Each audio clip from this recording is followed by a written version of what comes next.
Ticket না পেলে এবার কি তাহলে নির্দলে লড়াই? পার্থ চট্টোপাধ্যায়ের ইঙ্গিতে তৃণমূলকে কোন বার্তা? দল বিষাক্ত হলে সেই দায়িত্ব আমার না, আসন পরিবর্তন করে বিধায়ক থাকিনি মন্তব্য করলেন পার্থ চট্টোপাধ্যায়। দল বিষাক্ত হলে তাদের বোঝাবো সেই বিষাক্ত দায়িত্ব আমার না।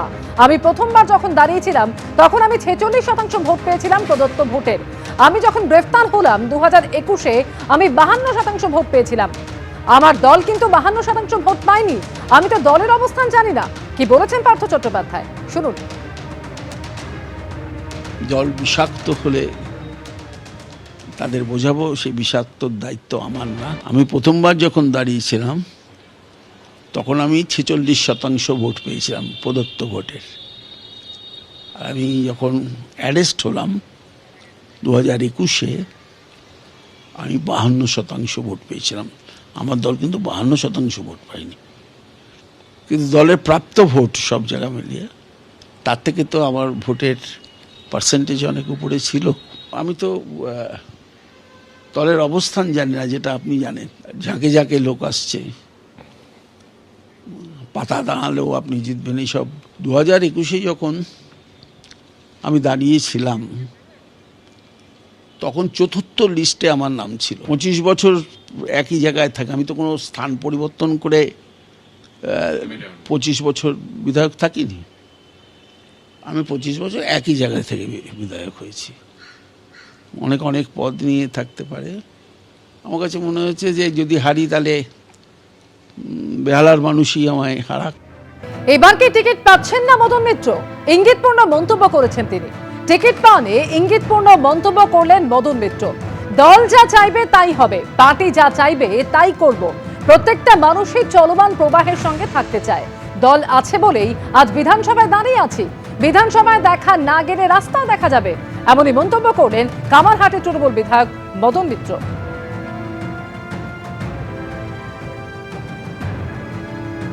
বিধানসভায় ফের আসলেও খবর, না আসলেও খবর, তাই তো?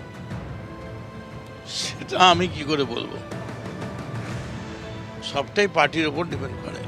পার্টি যা চাইবে তাই হবে। আপনি কি চাইছেন? আমি চাইছি পার্টি যা বলবে সেটা করতে। সেখানে আমি চাইবো যে আমার দল খুব সুন্দরভাবে আসুক, এবং আর প্রত্যেকটা মানুষই চলমান প্রবাহের সঙ্গে থাকতে চায়।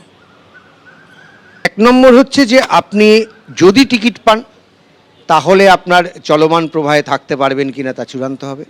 আর দ্বিতীয় বিষয় যে টিকিট পেয়ে যদি জেতেন তাহলেও চলমান প্রবাহের উপর নির্ভর করবে।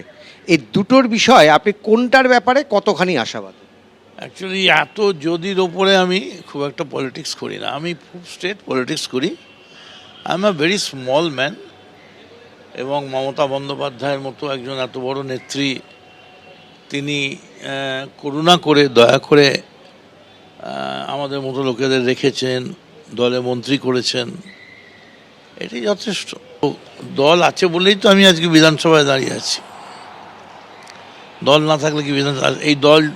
এই যে বিধানসভায় দাঁড়িয়ে আছি, এর পেছনে যার প্রশ্রয়, আশ্রয়, বিশ্বাস বা সমর্থন রয়েছে। মদন মিত্র ফের বিধানসভায় আসলে আপনাকে ঘিরে যে মানুষের উচ্ছ্বাস আমরা দেখেছি, বিরোধী দলের বিধায়কদের উচ্ছ্বাস অবশ্যই আবার দেখা যাবে। কিন্তু মদন মিত্র ফের যদি বিধানসভায় আর না আসেন সেক্ষেত্রে তাহলে রাস্তায় দেখা হবে।